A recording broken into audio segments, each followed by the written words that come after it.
Hello, good morning. Oh, the church is open and we're on our way for an early morning walk here in the Philippines.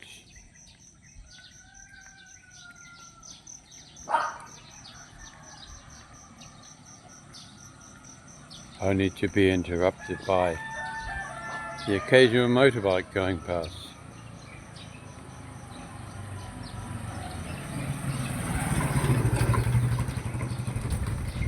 Well, not really going past, they were going for the early morning service at the Iglesia Ni Cristo, which is a church on the other side of the road from where I am.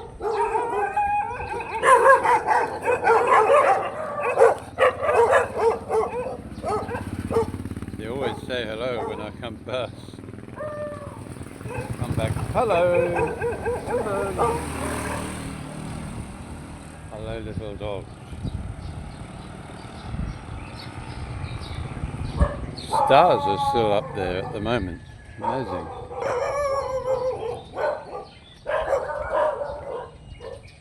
Well, look at the sky. Look at that sky there. Amazing. All the clouds just in the future there. Looks like rain clouds, but hello doggies. That's part and parcel of living in the Philippines. You know, thank you anyway for, on behalf of Rodney. He was quite blown away by the amount of good comments that came from my story I told of his situation.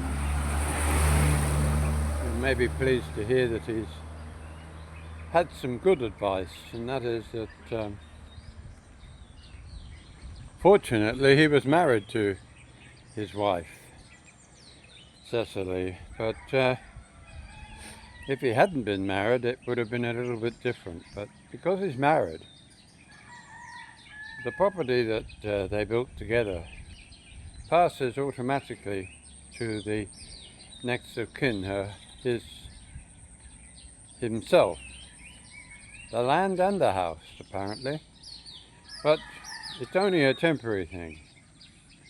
He has a period of time from which he must make positions or take the effort to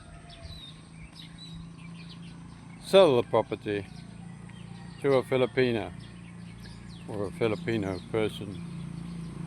It's not something that he can maintain unless, of course, he wants to just remain there until he passes himself, which apparently he's entitled to do.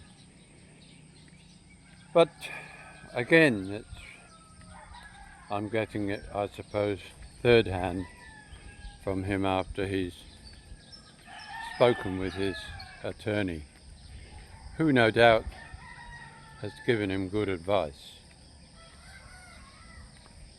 Oh, it's a bit dark here. The sound of the cock-a-doodle-doos, as always, especially along this bit of stretch of roadway. But those lights come on automatically as you walk past them. They're censored lights. Anyway, back to what I was talking about. It sounds very much like he's considering his options, and he's not going to be hoodwinked by a few uncles who apparently think they know the law. But again, he's been told by his attorney to play it cool, try not to antagonize the rest of the family. They're just eager beavers, as he calls it. And I suppose that's a good point to remember, because things can turn ugly if they are allowed to become that way. You know, my thought for the day when I first walked out was about, I hate that word, but communication.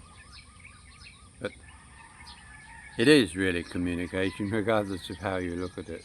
And that is that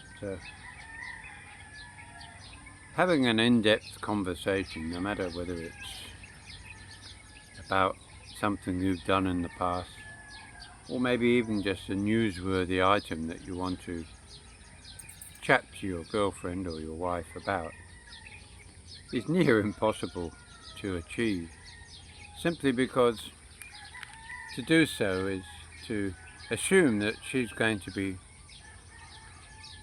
interested in what you've got to say, or also able to comprehend fully what you're talking about.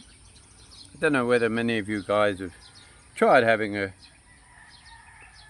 conversation maybe about something that's worrying you, something that concerns you maybe, that you want to mull over with your partner. Have you noticed how, for a moment, if you're lucky, she might look at you while you're talking, but generally speaking, you get the feeling that you're talking to a wall, or the ceiling, or maybe just the door. In reality, that's exactly what you're doing, because they find it extremely hard to connect to your issues, simply because they don't have an understanding of it. It's true that some who've lived overseas, and maybe either with you or just simply spent many years overseas, have got a slightly better, and I say slightly better, understanding of trying to work out when somebody is trying to tell them something about an issue that bothers them, that they must listen and try and maybe offer some kind of remedy or idea to provide a little bit of solace for the person that's trying to get their point across. It is a little bit like trying to tell your story to some Americans. They just don't connect. I don't know why. Whether it's the cultural difference or what. They just don't seem to have the time. You know, yesterday I was in, where was it, S&R. Yes, we were buying a brand new 2-door, or should I say 4-door fridge. Don't know why we needed one, but nevertheless the one that's already there, been maybe 2-3 years now, it's still in mint condition, but apparently it's been given to a relative, and the new one is going to take pride and place in the hollow hole that the old one was. So we measured it all up and went to the store. They're going to be delivering it today, apparently. Well, while we were there, I was nudged as to say, "Hey, look, over there." And I looked across. Oh, obviously it was a foreigner. I was being directed my attention to the fact that there was a foreigner there. Oh, amazing. There are a few more foreigners around here than there used to be in New Guinea. But nevertheless, he was a foreigner. I can probably describe him as a cuddly grizzly bear. And I didn't know where he came from, but he was with a young girl and a young woman. And I just thought, oh well, mother, daughter, foreigner boyfriend or husband. As it turned out, he was a dinky-die Aussie. And I'm sure he won't mind me saying his name was Alan. And they bought themselves some land, and when they get to the point, they're going to start building a home. I'm not sure exactly where the area is. I think it's about 3 hours drive from here. Apparently his wife or girlfriend, Jane, that's her name. Hard one to forget, isn't it? But she has family, and she was brought up in this area apparently, and that's why they were here. But it was so easy just to complete stranger to pick up a conversation and get into the knickknacks of exchanging telephone numbers. The ladies were chatting away in Tagalog, and the guys were chatting away in Aussie tongue. How you going, mate? Yeah. He also has a background of being, as he said, I was a tradie, but I retired young. Well, I'd say he's in his, maybe, from what he said, he hasn't quite reached retirement age, so he must be in his 60s. So, he may be younger, but I think he's probably in his 60s. A down-to-earth guy, not afraid to have a conversation with a complete stranger. How refreshing it is to find somebody who can talk your own lingo too, and feel comfortable to talk about this and that. We were talking about Adelaide, he was talking about Port Hedland, where I was talking about the heat. Asked him how he felt about the heat here, and he said, well, I used to work up in Port Hedland. Well, if you've lived in Port Hedland, it can get pretty hot up there. But the point that I'm making is that it's no problem communicating at any level with somebody who's from their own country, or even generally from a foreign country, a Western country. But as far as being able to express how you're feeling, an issue that is of major concern to you, that you need to share with your closest friend, your partner, I think the advice I can give you is don't waste your time, because to do so may also cause a bit of a conflict, because while you're talking to them, and if they do listen and they answer you, their answer often is completely off the ballpark. You wonder often when you get the answer that you're maybe searching for, or maybe looking to feel that the person is in touch with what you're saying, they'll come up with a completely irrelevant issue. Nothing to do with what you're talking about. You wonder, why are we talking about what a sandwich should look like? Or the fact that maybe the tyres need pumping up on the car. We're talking about an issue that concerns myself and maybe my family back home. And there's just no connection. None at all. So you have to ask yourself, whilst you're talking to them, are they really understanding the words that you're speaking?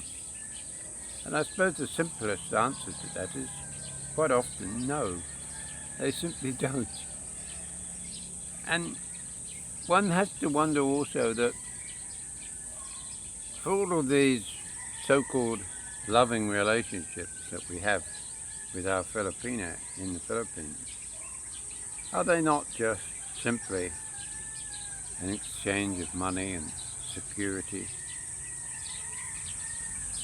I mean, is it really love? Yeah?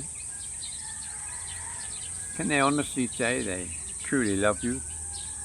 Nice when they say it, but do they really understand what they're saying when they say it to you, that they're in love with you. Yeah, I mean, when you're leaving, when you're having an argument and they're saying, get out, don't want to see you, move out, pack your bags, leave. Is that love? Or is that a realization that they can maybe live without you? The house is built maybe now, or the fancy car, or the motorbike's in the driveway, or maybe it's been borrowed by uncle. But is it really love? Can they really say that they love this old man? Can they really, honestly, hand on heart, say that this relationship is based upon an understanding of love? There's no doubt that they will show caring. They will show, many of them, will show an empathy for having an older person around them that they're caring for, just like they would if they, I suppose, looking after their mother or father. But is it truly love? Is it a wanting to have you as a companion maybe, and not want to see you go? That would be upsetting to them. But would it be love that they're getting upset about, or the fact that maybe they're just losing someone they thought meant a lot to them? And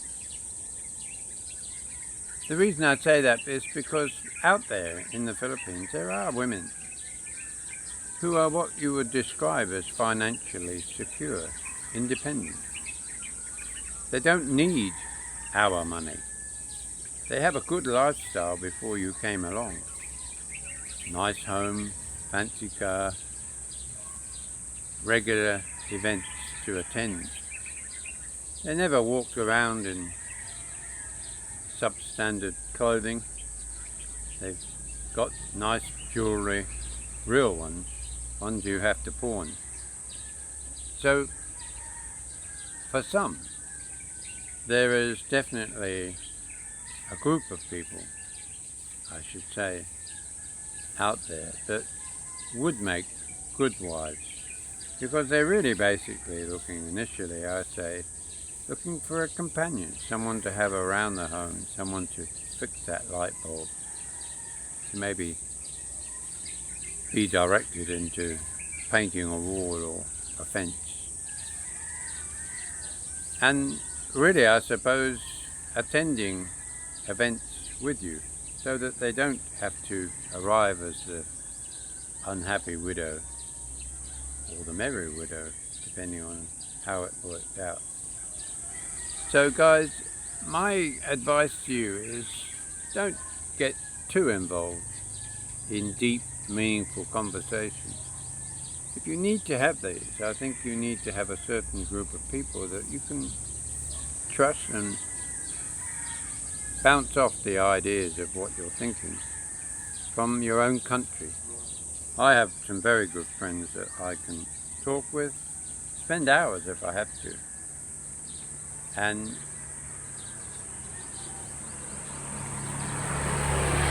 exchanging the idea that I can talk to those in the home in the same way and get the same kind of, I suppose, satisfaction or